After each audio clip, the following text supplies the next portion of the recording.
India বনাম Australia match, India বনাম Australia match, চতুর্থ টেস্ট ম্যাচ মেজবানের বুকে। তো আগে চলে আসছে, তো অস্ট্রেলিয়া টসে জিতে ব্যাট করার সিদ্ধান্ত নেয়, 6 উইকেটের লোকসানে 311 রান করে। তো আমরা যদি দেখি কে কটা উইকেট পেয়েছে আমাদের বলার, ভাই অস্ট্রেলিয়ার ব্যাটসম্যানদের তো রান দেখে আমাদের কিছু ফায়দা নেই, কোনো লাভও নেই, ঠিক আছে।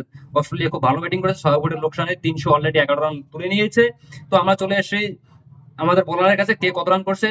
তো জসপ্রীত বুমরা, ভাই জসপ্রীত বুমরা বল করেছে তোমার 21 ওভার বল করে 7টা মেডেন করেছে, 75 রান দিয়েছে, 3টা উইকেট পেয়েছে, ইকোনমি মোটামুটি 3.5 তোমার, ঠিক আছে। মোহাম্মদ সিরাজ, ভাই মোহাম্মদ সিরাজ একদম ফর্মে নেই, সত্যি গুরু, যা বলার কথা না। মোহাম্মদ সিরাজ তোমার 15 ওভার বল করেছে, 2টা মেডেন করেছে, 69 রান দিয়েছে, ভাই ইকোনমি 4.5-এরও বেশি। তাহলে ভাবা যায় ভাই। আকাশ দেবে তারিফ করতে হবে, আকাশ দেবে একটু ভালোই বল করেছে। তো আকাশ দেব 19 ওভার বল করে 5টা ওভার মেডেন দিয়েছে, 59 রান দিয়েছে, তোমার একটা উইকেট পেয়েছে, ইকোনমি 3।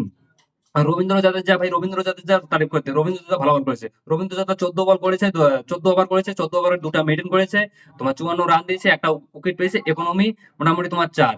নীতিশ কুমার রেড্ডি 5 ওভার বল করেছে, 10 রান দিয়েছে, ইকোনমি 2। ওয়াশিংটন সুন্দর তোমার 12 ওভার বল করেছে, 2টা মেডেন করেছে, 37 রান দিয়েছে, একটা উইকেট পেয়েছে। ভাই এদের জন্য একটা মানে হাততালি দিতে হবে, তার কারণ অস্ট্রেলিয়া সকালবেলা যেভাবে ম্যাচ খেলতেছিল, তাতে তো আমার মনে হয়েছে যে অস্ট্রেলিয়া আজকে দিন শেষে মনে হয় 500 রান করে ফেলবে ভাই।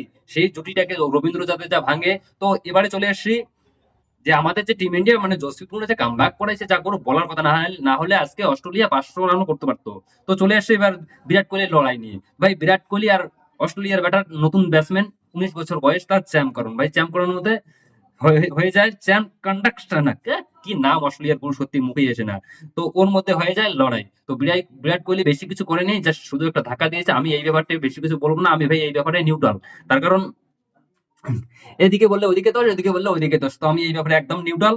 তো সবাই বলছিল যে বিরাট কোহলি কি ব্যান হবে, দেখো ভাই আমার মনে হয় না যে বিরাট কোহলি ব্যান হবে, তার কারণ আগলি ম্যাচে বিরাট কোহলি কোনো মনে হয় না ব্যান হবে। হ্যাঁ এতটুকু হতে পারে যে বিরাট কোহলির যে ম্যাচ ফিসটা আছে, ঠিক আছে, সেটা হয়তো কাটতে পারে, তার কারণ ক্রিকেটে এই সমস্তই কিন্তু নিয়ে শুরু হয়, ঝগড়া কাচাল যাই বলো না কোনো, সে শুরু হয়। তো আজকের জন্য এটাই, বাই বাই। দেখি আগামী কালকে অস্ট্রেলিয়াকে কত রানে আমরা অল আউট করতে পারি। অলরেডি অস্ট্রেলিয়া 311 রান করেছে 6 উইকেটের লোকসানে। এখন ব্যাট করতেছে তোমার কামিন্স এন্ড স্টিভ স্মিথ। ভাই স্টিভ স্মিথ কিন্তু অলরেডি 68 রান তুলে নিয়েছে ভাই।